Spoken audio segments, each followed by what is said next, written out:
അയ്യാ വണക്കം. അവസാനം കോടതി അടിച്ച് അണ്ണാക്കി കൊടുത്തപ്പോൾ ഇപ്പോൾ അടുപ്പ് കൂട്ടിയിരുന്ന് അങ്ങേയറ്റം ഭീകരമായി നിലവിളിക്കുകയാണ് നമ്മുടെ അടുപ്പ് കൂട്ടി ചർച്ചക്കാരെന്ന് പറയുന്നത്.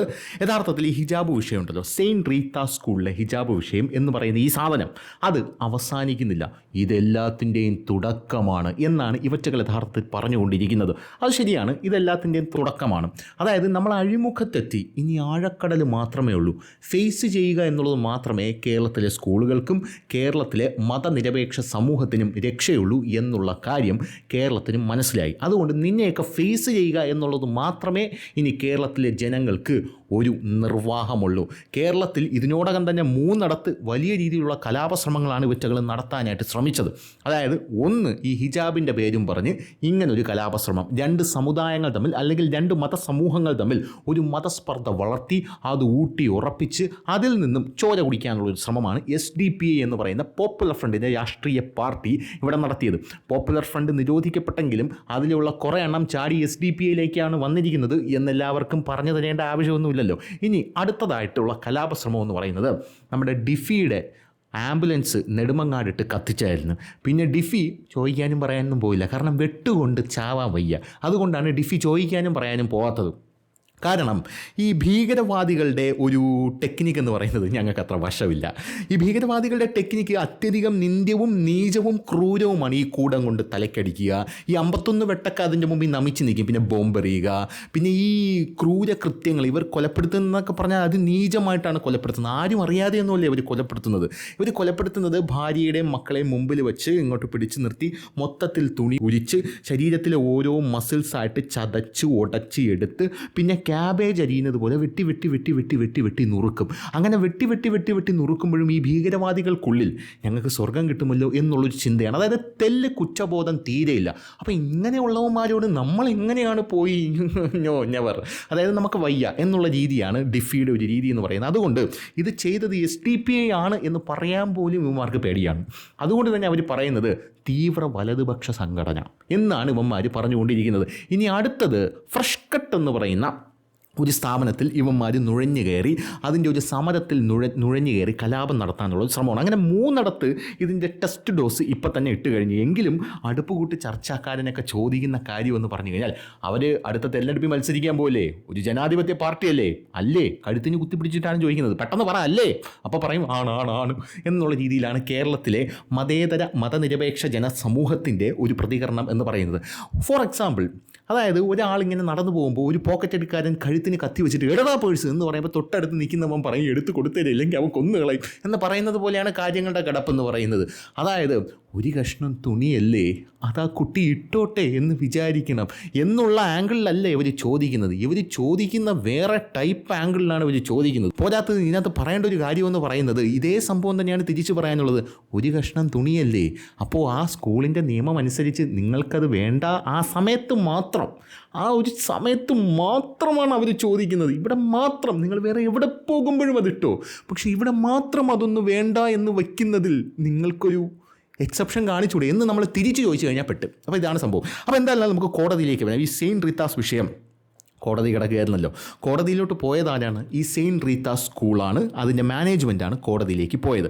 എന്തിനാണ് ഇവർ കോടതിയിലേക്ക് പോയത്? ഈ സെയിൻറ്റ് റീത്ത സ്കൂളിൽ ഹിജാബ് വിഷയം വരുന്നു. ഹിജാബ് വിഷയം വന്നപ്പോൾ ഈ സ്കൂളിലെ കുട്ടിയുടെ അച്ഛൻ പറഞ്ഞു, ശരി അങ്ങനെയാണെങ്കിൽ ഞാനൊരു കാര്യം ചെയ്യാം, കുട്ടിയെ ഹിജാബ് ധരിക്കാതെ തന്നെ അകത്തേക്ക് പ്രവേശിപ്പിക്കാനുള്ളൊരു സെറ്റപ്പ് ചെയ്യാം എന്ന് അച്ഛൻ പറഞ്ഞപ്പം ശിവൻകുട്ടി അണ്ണം വന്ന് പറഞ്ഞു, എന്നാൽ ഞാനത് ഓക്കെ അല്ലെങ്കിലോ എന്ന് പറഞ്ഞ് ഒരു ആവശ്യമില്ലാതെ ശിവൻകുട്ടി അണ്ണം വന്ന് പ്രശ്നം വീണ്ടും വഷളാക്കി. എന്നിട്ട് ശിവൻകുട്ടി അണ്ണൻ ഞാനൊരാളെ അയക്കുന്നുണ്ട്, അയാൾ ഒന്ന് പരിശോധിച്ച ശേഷം ഇതിൽ നമുക്കൊരു തീരുമാനം കണ്ടെത്താൻ പറ്റുമെന്ന് അറിയിക്കാം എന്ന് പറഞ്ഞുകൊണ്ട് നമ്മുടെ എഡ്യൂക്കേഷണൽ ഡിപ്പാർട്ട്മെൻറ്റിൻ്റെ കീഴിലുള്ള DDE അങ്ങോട്ടേക്ക് അയക്കുന്നു. DDE അവിടെ ചെന്ന് എല്ലാം ചകഞ്ഞ് നോക്കിയപ്പോൾ DDE സമ്പൂർണ്ണമായിട്ട് കണ്ടെത്തിയത് ഇവിടെ മൊത്തം കുഴപ്പമാണ്, ഒരു രക്ഷയില്ല, മൊത്തം കുഴപ്പമാണെന്ന് പറഞ്ഞാൽ മൊത്തം കുഴപ്പമാണ്. അങ്ങനെ മൊത്തം കുഴപ്പമായിട്ട് കിടക്കുന്ന ഈ ഒരു സ്കൂളിൽ ഹിജാബ് ധരിച്ച് കുട്ടി കയറിക്കോട്ടെ, അതുകൊണ്ട് ഒരു പ്രശ്നമില്ല എന്നാണ് DDE റിപ്പോർട്ട് കൊടുത്തത്. ഈ റിപ്പോർട്ട് കൊണ്ട് നമ്മുടെ ശിവൻകുട്ടിയാണ്, അതായത് ശിവൻകുട്ടി അണ്ണൻ്റെ റിപ്പോർട്ടെന്ന് പറയുന്നത് കുട്ടിയെ ഹിജാബ് ധരിച്ച് അകത്തേക്ക് കയറ്റണം എന്നുള്ളതാണ്. ആ റിപ്പോർട്ടും കൊണ്ട് ശിവൻകുട്ടി അണ്ണൻ കോടതിയിലോട്ട് പോയപ്പം സെയിൻറ്റ് റീത്ത സ്കൂൾ വാദിച്ചത് എന്താണ്? ഈ DDE എന്ന് പറയുന്ന ആളുണ്ടല്ലോ, നമ്മുടെ കേരളത്തിലെ എഡ്യൂക്കേഷണൽ ഇൻസ്റ്റിറ്റ്യൂഷൻ്റെ കീഴിൽ വരുന്ന അല്ലെങ്കിൽ ഡിപ്പാർട്ട്മെൻറ്റിൻ്റെ കീഴിൽ വരുന്ന ആളാണ്. ഈ ആൾ കേരളത്തിലെ എഡ്യൂക്കേഷൻ ഡിപ്പാർട്ട്മെൻറ്റിൻ്റെ കാര്യം മാത്രം നോക്കിയാൽ മതി, കേരള സർക്കാരിൻ്റെ കീഴിലുള്ള കാര്യങ്ങൾ മാത്രം നോക്കിയാൽ മതി. അതിനുള്ള അധികാരമേ ആ തക്കുടു വാവയ്ക്കുള്ളൂ. ആ തക്കുടു വാവ വന്നിട്ട് നമ്മുടെ അതൊരു CBSE സ്കൂളാണ്. CBSE സ്കൂൾ എന്ന് പറഞ്ഞാൽ എന്താ അറിയുമല്ലോ, കേന്ദ്രത്തിൻ്റെ സിലബസ് പഠിപ്പിക്കുന്ന സ്കൂളാണ്. അപ്പോൾ അത് കേന്ദ്രം നോക്കിക്കോളും. കേന്ദ്രത്തിൻ്റെ കാര്യങ്ങൾ കേന്ദ്രം നോക്കും, നിങ്ങളുടെ കാര്യങ്ങൾ നിങ്ങൾ നോക്കിക്കോളൂ എന്നുള്ളതാണ് പറഞ്ഞത്. അതോടുകൂടി ആ DDE എന്ന് പറയുന്ന സാധനത്തിൻ്റെ റിപ്പോർട്ട് അസാധുവായിപ്പോയി. അപ്പോൾ കോടതി പറഞ്ഞു, അങ്ങനെയാണെങ്കിൽ നമുക്കൊരു കാര്യം ചെയ്യാം. കേട്ടോ ശിവൻകുട്ടിയാണ്, നമുക്ക് ഈ DDEയുടെ അധികാരങ്ങൾ എന്തൊക്കെയാണെന്ന് നോക്കാനുള്ളൊരു ഉത്തരവും കിട്ടാലോ. അപ്പോൾ ഉടനെ നമ്മൾ ശിവൻകുട്ടി അണ്ണൻ പറഞ്ഞു, അത് വേണ്ട, എല്ലാവർക്കും ഇപ്പോൾ പ്രശ്നമൊക്കെ കോംപ്ലിമെൻറ്റ്സ് ആയ സ്ഥിതിക്ക് ഇപ്പോൾ കുട്ടിയുടെ അച്ഛൻ കുട്ടി സ്കൂൾ മാറ്റാമെന്ന് പറഞ്ഞല്ലോ, കോടതിയിൽ കുട്ടിയുടെ അച്ഛനും പറഞ്ഞു ഞാൻ സ്കൂൾ മാറ്റിക്കോളാമെന്ന് പറഞ്ഞു. ശിവൻകുട്ടി അണ്ണൻ DDEയുടെ റിപ്പോർട്ട് കൊണ്ടുകൊടുത്ത് ശിവൻകുട്ടി അണ്ണൻ പറഞ്ഞു അങ്ങനെ വേണ്ട, ഇപ്പോൾ DDEയുടെ റിപ്പോർട്ട് ഇനിയിപ്പോൾ ആവശ്യമില്ലല്ലോ, കാരണം കുട്ടി സ്കൂൾ മാറി പോകുകയാണല്ലോ, ഇനി ഹിജാബ് ധരിച്ച് ഇരിക്കാൻ പറ്റുന്ന മാനേജ്മെൻറ്റ് ഉള്ള സ്കൂളിലാണല്ലോ കുട്ടി പോകുന്നത്, അപ്പോൾ അവിടെ പഠിച്ചോട്ടെ, ഇനി വെറുതെ എന്തിനാണ് നമ്മളൊരു പ്രശ്നത്തിന് പോകുന്നത് അല്ലേ എന്ന് കൃത്യമായിട്ട് നമ്മുടെ ശിവൻകുട്ടിയാണ് ചോദിച്ചു. മാനേജ്മെൻറ്റ് ആദ്യം മുതലെടുത്ത തീരുമാനത്തിൽ ഉറച്ചു നിന്നു. അതായത് സ്കൂളിൻ്റെ യൂണിഫോം ഇതാണ്, സ്കൂൾ മാനേജ്മെൻറ്റിൻ്റെ ടേംസ് ആൻഡ് കണ്ടീഷൻ ഇതാണ്, അതുകൊണ്ട് കുട്ടിയെ ഈ വസ്ത്രത്തിൽ അകത്തേക്ക് കയറ്റുന്നത് ബുദ്ധിമുട്ടാണ്. ഈ വസ്ത്രമെന്ന് പറഞ്ഞാൽ ഈ യൂണിഫോം ഒരു വസ്ത്രമുണ്ട്, എല്ലാവരും ഇത് പാലിക്കുന്നുണ്ടല്ലോ, അപ്പോൾ ഒരാൾക്ക് മാത്രം എക്സെപ്ഷൻ കൊടുക്കാൻ പറ്റില്ല എന്നുള്ള മാനേജ്മെൻറ്റിൻ്റെ ആ ഒരു നിലപാടിൽ മാനേജ്മെൻറ്റ് ഉറച്ചു നിന്നു. അതോടുകൂടി കാര്യങ്ങൾ എല്ലാം തന്നെ കോംപ്ലിമെൻറ്റ്സ് ആയി. അവസാനം കോടതി പറഞ്ഞു, ഡേയ് മതസൗഹാർദ്ദം അത് തകർക്കരുത്. മതസൗഹാർദ്ദം എന്നൊക്കെ പറയുന്ന സാധനങ്ങളുണ്ടല്ലോ, ഈക്വാലിറ്റി, ഫ്രട്ടേണിറ്റി, അതെന്നൊക്കെ പറഞ്ഞാൽ അത് വലിയ വലിയ സാധനങ്ങളാണ്, അതൊന്നും തകർത്ത് കളയരുത് എന്ന് പറഞ്ഞിട്ടാണ് കോടതി എന്ത് ചെയ്തത്, ഈ കേസ് ഒത്തുതീർപ്പാക്കി ക്ലോസ് ചെയ്തത്. ക്ലോസ് എല്ലാം ചെയ്ത് കഴിഞ്ഞ് നമ്മുടെ അടുപ്പുകൂട്ട് ചർച്ചക്കാർ അങ്ങോട്ട് ഇറങ്ങി. അടുപ്പുകൂട്ട് ചർച്ചക്കാർ ഇറങ്ങിയിട്ട് നമ്മുടെ അടുപ്പുകൂട്ട് ചർച്ചയിലെ യുവ മാധ്യമ സിംഹമായിട്ടുള്ള ചോദ്യകർത്താവ് ചോദിക്കുകയാണ്, ദേവുദ് സാർ, ആ കുട്ടി തോറ്റല്ലേ ഈ യുദ്ധത്തിൽ? എത്ര വേദനാജനകമാണ് ദേവുദ് സാർ ഈ കുട്ടി തോറ്റ ഈ വിഷയമെന്ന് പറയുന്നത് എന്നൊരു കാര്യം ചോദിച്ചപ്പോൾ ദേവുദ് സാർ അത് കേട്ടപ്പോൾ തന്നെ ചാർജായി. ഉടനെ ദേവുദ് സാർ എങ്ങനെ പറയുകയാണ്, പല വിഷയങ്ങളിൽ ഈ ഇതിൽ നമ്മൾ തെറ്റിദ്ധരിക്കപ്പെട്ടിട്ടുണ്ട്. അതായത് പല സ്ഥലത്ത് നിന്നും അർദ്ധസത്യങ്ങളോ സത്യങ്ങളോ നഗ്നസത്യങ്ങളോ അല്ലാത്ത സത്യങ്ങളോ ഒക്കെ പുറത്തു വരുന്നുണ്ട്, വ്യാജ പ്രചരണങ്ങളാണ് ഇതൊക്കെ എന്നാണ് പറയുന്നത്. ഈ ദാവൂദ് സാറിൻ്റെ പ്രധാനപ്പെട്ട ഒരു വാചകം എന്ന് പറയുന്നത്, ദാവൂദ് സാർ പറയുന്ന മാത്രമാണ് സത്യം കേട്ടോ. ദാവൂദ് സാർ പറയുന്ന കാര്യം എന്താണ്, ഈ ഹിജാബ് ഇട്ട് വന്ന കുട്ടിയെ അവിടെയുള്ള സിസ്റ്റർമാർ അച്ചം പുച്ചം വിമർശിച്ചു, അതായത് ദേഷ്യപ്പെട്ടു, കുട്ടി കിടുങ്ങി എന്നൊക്കെയാണ് ദാവൂദ് സാർ പറയുന്നത്. ഇതിന് തെളിവുണ്ടോ? അയ്യോ തെളിവില്ല. അപ്പോൾ ബാക്കിയുള്ളവർ പറയുന്നത് അത് പച്ചക്കള്ളം, നീ പറയുന്നതോ അയ്യോ അത് ഭയങ്കര കറക്റ്റ്, തെളിവുണ്ടോ? തെളിവില്ല. ആര് പറഞ്ഞു? സുഡാപ്പികൾ പറഞ്ഞു. ഇതാണ് ദാവൂദ് സാറിൻ്റെ മാധ്യമ പ്രവർത്തനം. ഒന്ന്, ദാവൂദ് സാറ് പറയുന്നത് ഈ കുട്ടി ഹിജാബ് ഇടണ്ട എന്ന് ഒപ്പിട്ട് കൊടുത്തിട്ടാണ് അകത്തേക്ക് കയറിയത് എന്ന് പല കോണുകളിൽ നിന്നും പല വിമർശനങ്ങളും വരുന്നുണ്ട്. ഏത് കോണിൽ നിന്നാണ് അങ്ങനെ വിമർശനം വന്നത്? കുട്ടിയോ കുട്ടിയുടെ അച്ഛനോ ഞങ്ങൾ ഒപ്പിട്ട് കൊടുത്തിട്ടാണ് എന്ന് കയറിയത് എന്ന് പറഞ്ഞിട്ടില്ല. അവിടെയുള്ള കന്യാസ്ത്രീകളും അവരുടെ കയ്യിൽ നിന്ന് ഇങ്ങനെ ഒരു സാധനം ഒപ്പിട്ട് മേടിച്ചിട്ടുണ്ട് എന്ന് പറഞ്ഞിട്ടില്ല. പിന്നെ അവിടെയുള്ള ആ ഒരു ടേംസ് ആൻഡ് കണ്ടീഷൻ ഉണ്ടല്ലോ, അതായത് ഒരു സ്കൂളിലേക്ക് കയറുമ്പോൾ ആ സ്കൂളിന് എന്തൊക്കെയാണ് വേണ്ടത് എന്നുള്ള ടേംസ് ആൻഡ് കണ്ടീഷൻ സ്കൂൾ നമുക്ക് തരും. ഞാനൊക്കെ പഠിച്ചുകൊണ്ടിരിക്കുമ്പോൾ സ്കൂളിലേക്ക് പോകുന്ന സമയത്ത് ഒരു ഡയറി തരുമായിരുന്നു, സ്കൂളിൻ്റെ ഡയറി. ആ സ്കൂളിൻ്റെ ഡയറി ഇങ്ങനെ മറിച്ച് നോക്കുമ്പോൾ ഇവിടെ നമ്മുടെ പ്ലഡ്ജ് കാണാം, ഇപ്പുറത്ത് സ്കൂളിൻ്റെ പ്രാർത്ഥനാ ഗീതം കാണാം, ഏറ്റവും അവസാനം നമുക്ക് ജനഗണമന കാണാം. അതിൻ്റെ ഇടയ്ക്ക് കുറച്ച് സാധനങ്ങളൊക്കെ ഉണ്ട്, ആ സാധനങ്ങളൊക്കെ വായിച്ച് നോക്കണം. അതാണ് സ്കൂളിൻ്റെ ടേംസ് ആൻഡ് കണ്ടീഷൻ. അവിടെ സ്കൂളിൻ്റെ ടേംസ് ആൻഡ് കണ്ടീഷൻസിൽ അവിടെ യൂണിഫോം എന്താണ്, അതെങ്ങനെയാണ് ധരിക്കേണ്ടത്, എന്തൊക്കെ ധരിച്ചു കൊണ്ടുവന്നാൽ അകത്തേക്ക് കയറ്റില്ല, പിന്നെ ഈ കുട്ടിയെ പുറത്താക്കുന്നുണ്ടെങ്കിൽ അതിൻ്റെ കാരണങ്ങൾ എന്തൊക്കെ ആയിരിക്കണം, ഇതാണ് ആ സ്കൂളിൻ്റെ ടേംസ് ആൻഡ് കണ്ടീഷൻസിൽ പ്രധാനമായും പറഞ്ഞിരിക്കുന്നത്. അപ്പോൾ അതിനകത്ത് ഈ കാര്യങ്ങളൊക്കെ എഴുതിയിട്ടുണ്ട്. അപ്പോൾ ദാവൂദ് സാർ പറയുന്നത് ഈ ടേംസ് ആൻഡ് കണ്ടീഷൻസിൽ എഴുതിയിട്ടുണ്ട്, അതായത് ഈ യൂണിഫോമിൻ്റെ കളർ ഏതായിരിക്കണം എന്നൊക്കെയാണ് എഴുതിയിരിക്കുന്നത്, അതിൽ ഹിജാബ് ഇടണ്ട എന്ന് എഴുതിയിട്ടില്ല. അയ്യോ നല്ല കണ്ടുപിടുത്തം. യൂണിഫോമിൻ്റെ കളർ ഏതായിരിക്കണം എന്ന് പറഞ്ഞിരിക്കുന്ന കുട്ടി ഹിജാബ് ഇടണ്ട എന്ന് അതിനകത്ത് എഴുതിയിട്ടില്ല. ഇടണമെന്നോ ഇടണ്ടെന്നോ എഴുതിയിട്ടില്ല. അതിൻ്റെ അർത്ഥം എന്താ? അതിൻ്റെ അടുത്ത് ഇടാമെന്നാണ് എന്നാണ് നമ്മുടെ ദാവൂദ് സാർ പറയുന്നത്. പിന്നെ ദാവൂദ് സാർ പറയുന്ന ഒരു മഹത്തായ കണ്ടുപിടുത്തമാണ്, ഇനി നാളെ അവിടുത്തെ ഏതെങ്കിലും ഒരു ചെറുക്കൻ കാതിൽ 2 കമ്മലും തലയിൽ ഒരു ഫ്രീക്ക് തൊപ്പിയും ഒരു കൂളിംഗ് ഗ്ലാസും വെച്ചുകൊണ്ട് യൂണിഫോമിൽ അകത്ത് കയറുമ്പോഴും ആ കുട്ടിക്ക് ഈ വാദം ഉന്നയിക്കാമല്ലോ. അതായത് സ്കൂളിൽ യൂണിഫോമിൽ ഇത് ഇടണ്ടെന്ന് പറഞ്ഞിട്ടില്ല, അതായത് ഞാൻ കൂളിംഗ് ഗ്ലാസ് ഇട്ടേ ക്ലാസ്സിൽ ഇരിക്കും, കൂളിംഗ് ഗ്ലാസ് ഇട്ട് ക്ലാസ്സിൽ ഇരിക്കേണ്ട എന്ന് അതിനകത്ത് എഴുതിയിട്ടില്ലല്ലോ. അത് എഴുതാത്ത പക്ഷം ഇത് ഇട്ടുകൊണ്ടേ ഞാൻ ഇരിക്കൂ എന്ന് ഏതെങ്കിലും ഒരു കുട്ടി പറഞ്ഞാൽ ദാവൂദ് സാറ് നേരെ പ്ലേറ്റ് മറിക്കും. കാരണം ഹിജാബിൻ്റെ വിഷയത്തിന് മാത്രമേ സാറിൻ്റെ വികാരം അങ്ങോട്ട് വ്രണപ്പെടൂ, വേറൊരു കാര്യത്തിന് സാറിൻ്റെ വികാരം വ്രണപ്പെടില്ല. പിള്ളേരെ പഠിക്കാനും സമ്മതിക്കില്ല, പഠിക്കുകയില്ല. ജമാഅത്തെ ഇസ്ലാമിയുടെ ഗുണച്ച സംഘടനയുടെ അമീറായി കയറിയിരുന്നുകൊണ്ട് നാട്ടിൽ വർഗീയ കലാപം ഉണ്ടാക്കാനായിട്ട് ഇറങ്ങിയിരിക്കുകയാണ് ഉല്ലൂക്ക പട്ട.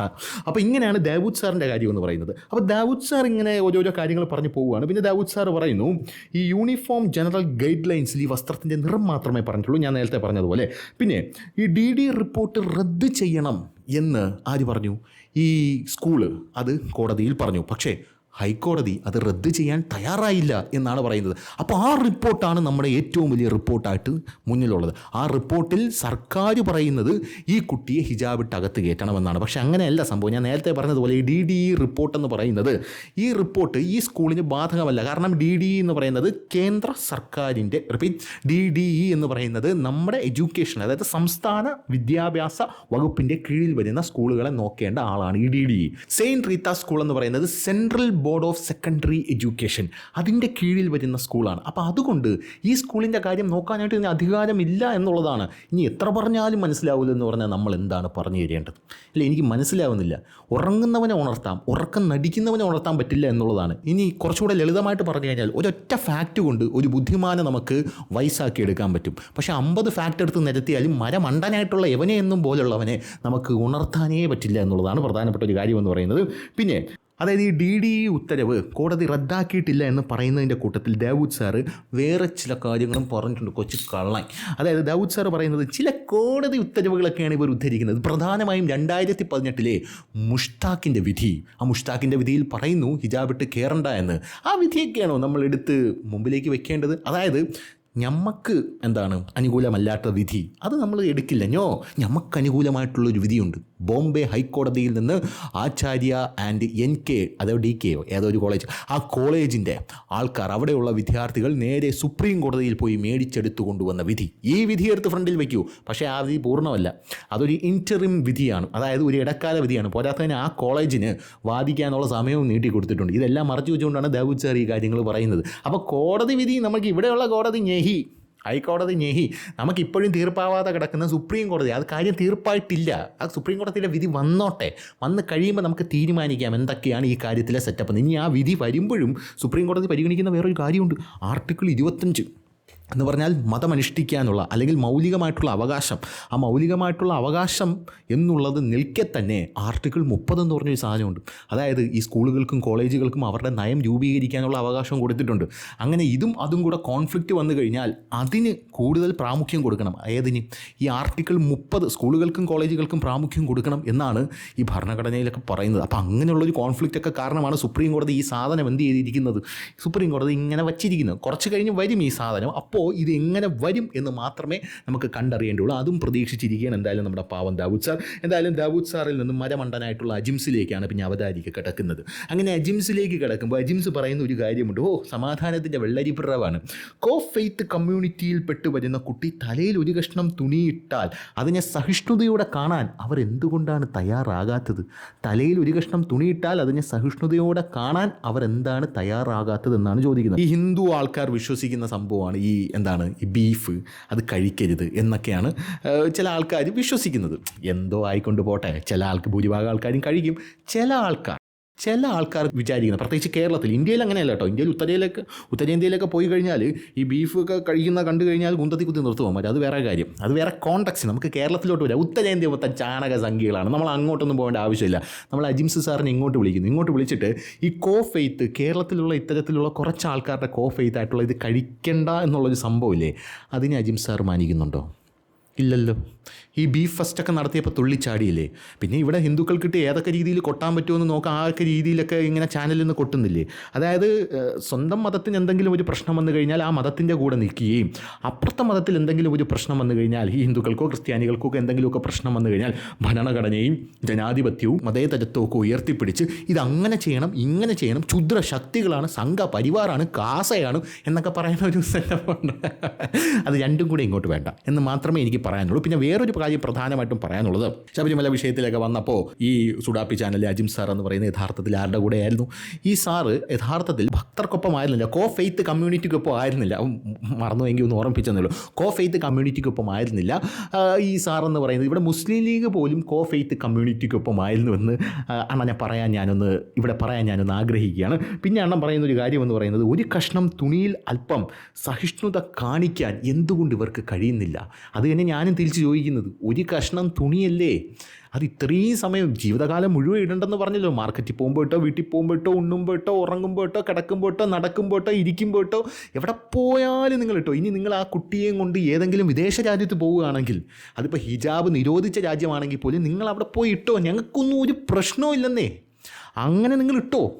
അപ്പോൾ ഈ ഒരു കഷ്ണം തുണി എന്ന് പറയുന്ന സാധനം ഈ മാനേജ്മെൻറ്റ് പഠിക്കുന്ന ഈ ഒരു നിയമമുള്ള ഈ ഒരു സ്കൂളിൽ വരുമ്പോൾ ജസ്റ്റ് ഒന്ന് ഊരി വെക്കാനല്ലേ പറയുന്നുള്ളൂ. ഇതേ കാർഡ് ഞാൻ അങ്ങോട്ട് തിരിച്ചിറങ്ങിയാണ്, ഒരു കഷ്ണം തുണിയല്ലേ, ചേട്ടൻ പറയുകയാണ് ഒരു കഷ്ണം തുണിയല്ലേ, അപ്പോൾ അതേ പറയുന്നുള്ളൂ. ജസ്റ്റ് ഒന്ന് അവിടെ മാത്രമാണ് നിങ്ങളോട് ചോദിക്കുന്നത്, നിങ്ങളോട് അത് മാത്രം. അപ്പോൾ നിങ്ങൾ കലാപത്തിനായിട്ട് കോപ്പ് കൂട്ടുകയാണ്. ഈ ജമാഅത്തെ ഇസ്ലാമി, SDPI പോലുള്ള വർഗീയ സംഘടനകൾ അവിടെ കിടന്ന് കാട്ടിക്കൂട്ടിയൊക്കെ കാണാം. ആ സ്കൂളിൽ ഭീകരാന്തരീക്ഷം സൃഷ്ടിച്ചു എന്നാണ് പറയുന്നത്. ആര്? ഈ മാനേജ്മെൻറ്റ് തന്നെ. അവർ കൃത്യമായിട്ട് അതിന് പരാതി കൊടുത്തിട്ടുണ്ട്. ആ സ്കൂളിൽ അവധി കൊടുക്കേണ്ട സാഹചര്യം ഉണ്ടായിട്ടുണ്ട്. എന്നിട്ട് പോലും അവിടെ ആരാണ് ഭീകരാന്തരീക്ഷം സൃഷ്ടിച്ചത്? SDPI ആണെന്ന് പറയാൻ നാക്കിന് ഉറപ്പില്ല. രണ്ടാമത്തെ കാര്യമെന്ന് പറയുന്നത്, ഈ SDPI ആണ് എന്ന് പറയാത്തവന്മാർ ഇതിനെ സംഘപരിവാറും കാസയുമായിട്ട് എങ്ങനെ ബന്ധിപ്പിക്കാം എന്നുള്ള ചോദ്യങ്ങളാണ് ചോദിച്ചുകൊണ്ടിരിക്കുന്നത്. അവന്മാർക്കാണെങ്കിൽ ഇതിനകത്തൊരു പങ്കുമില്ല, അങ്ങോട്ടേക്ക് പോയിട്ടുമില്ല. ഛത്തീസ്ഗഡിലൊക്കെ ഓടിച്ചാടി പോകണം നമ്മുടെ രാജീവ് ചന്ദ്രശേഖരനെ അവിടെ കണ്ടതേ ഇല്ല. പിന്നെ ഷോൺ ജോർജ് പോയിട്ടുണ്ട്. ഷോൺ ജോർജ് വന്നത് വെച്ച് പിടിക്കാമെന്ന് വിചാരിച്ചു, പക്ഷേ അതും ചീറ്റിപ്പോയി എന്നുള്ളതാണ് മറ്റൊരു പ്രധാനപ്പെട്ട കാര്യം. അപ്പോൾ നമ്മുടെ അജിംസ് സാർ ഇങ്ങനെ സമാധാനത്തിൻ്റെ വെള്ളരിപ്രാവ് ഇങ്ങനെ കളിച്ചുകൊണ്ടിരിക്കുകയാണ്. സമാധാനത്തിൻ്റെ വെള്ളരിപ്രാവ് കളിച്ചിട്ട് അദ്ദേഹം പറയുന്നത്, ഈ കോടതി വിധി ഉദ്ധരിച്ച് പരസ്പരം അങ്ങോട്ടും ഇങ്ങോട്ടും ഇൻഡിവിജ്വൽസിൻ്റെ ഡിഗ്നിറ്റിയെ മാനിക്കണം എന്നാണ് അജിംസ് സാറ് കോടതി പറഞ്ഞതായിട്ട് പറയുന്നത്. എങ്ങനെയാണ്? പരസ്പരം അങ്ങോട്ടും ഇങ്ങോട്ടും ഇൻഡിവിജ്വൽസിൻ്റെ, പിന്നെ അത് കമ്മ്യൂണിറ്റിയാക്കി മാറ്റുന്നുണ്ട്, അത് കോടതി പറഞ്ഞിട്ടില്ല. ഇൻഡിവിജ്വൽസിൻ്റെ ഡിഗ്നിറ്റിയെ മാനിക്കണം. ഈ അജിംസ് സാറ് എനിക്കിപ്പോഴും നല്ല ഓർമ്മയുണ്ട്. അതായത് നമ്മുടെ ഈ കമല ഹാരിസ് ഉണ്ടല്ലോ, കഴിഞ്ഞ നമ്മുടെ ജോ ബൈഡൻ അധികാരത്തിലേറിയപ്പോൾ കമല ഹാരിസ് ഒരു പോർക്ക് ഇങ്ങനെ കടിച്ചു പിടിച്ചുകൊണ്ടിരിക്കുന്ന ഒരു ഫോട്ടോ ഫേസ്ബുക്കിലിട്ട്, എന്നിട്ട് പുള്ളി അതിൽ കുറിച്ച വരിയാണ് ഷീ ലവ്സ് ബീഫ്. എന്തൊരു സന്തോഷം, കമല ഹാരിസ് ബീഫ് കഴിക്കുന്നത് കേൾക്കണം. ബീഫ് എന്ന് പറയുന്നത് ഈ ഹിന്ദു ജനസംഖ്യ, നമ്മുടെ ഇന്ത്യയിലെ ഏറ്റവും കൂടുതൽ വരുന്ന ഹിന്ദു ജനസംഖ്യ പരിപാവനമായിട്ട് കാണുന്ന പശു എന്ന് പറയുന്ന ഒരു മൃഗത്തിൻ്റെ ഇറച്ചിയാണല്ലോ, ഫെയ്ത്ത് ആണല്ലോ, അങ്ങനത്തെ ഒരു സാധനമാണല്ലോ. അപ്പോൾ അത് കഴിക്കുന്ന കമല ഹാരിസിൻ്റെ ഫോട്ടോ ഇയാൾ ഇട്ടിരുന്നു. പക്ഷേ അബദ്ധം പിണഞ്ഞത് പിന്നീടാണ് മനസ്സിലായത്, യഥാർത്ഥത്തിൽ അത് ബീഫല്ലായിരുന്നു, പോർക്കായിരുന്നു. തേഞ്ഞ്. അപ്പോൾ അങ്ങനത്തെ ഒരു സാഹചര്യത്തിൽ വലിയ രീതിയിലുള്ള തേലുകളിലൂടെയൊക്കെ അണ്ണം കടന്നു പോയിട്ടുണ്ട്. ഇൻസ്റ്റാഗ്രാമൊക്കെ തുറന്നു നോക്കി കഴിഞ്ഞാൽ ഇയാളുടെ ഫോട്ടോ ഒക്കെ ഇട്ടിട്ട് ആധികാരികമായിട്ട് മണ്ടത്തരം പറയുന്ന ഇങ്ങനെ തന്നെ ഞാൻ കണ്ടിട്ടില്ല എന്നൊക്കെയാണ് ജെൻസി ട്രോളി കൊന്നുകൊണ്ടിരിക്കുന്നത്. അത് വേറൊരു കാര്യം. അപ്പോൾ അങ്ങനെയാണ് കാര്യങ്ങളുടെ പോക്കെന്ന് പറയുന്നത്. പിന്നെ SDPI ഇതിനകത്ത് ഇറങ്ങിയിട്ടുണ്ട്, ഇവിടെ സംഘർഷം ഉണ്ടാക്കുന്നു പല ആൾക്കാരും പറയുന്നുണ്ട്. അവർ തെരഞ്ഞെടുപ്പിൽ മത്സരിക്കുന്ന ഒരു പാർട്ടിയല്ലേ, അവർക്കെന്താ അഭിപ്രായം പറഞ്ഞുകൂടി? അവർക്കെന്താ ജനാധിപത്യത്തിൽ സ്ഥാനമില്ല? സ്ഥാനമില്ല, തുറന്നങ്ങ് പറഞ്ഞേക്കാം.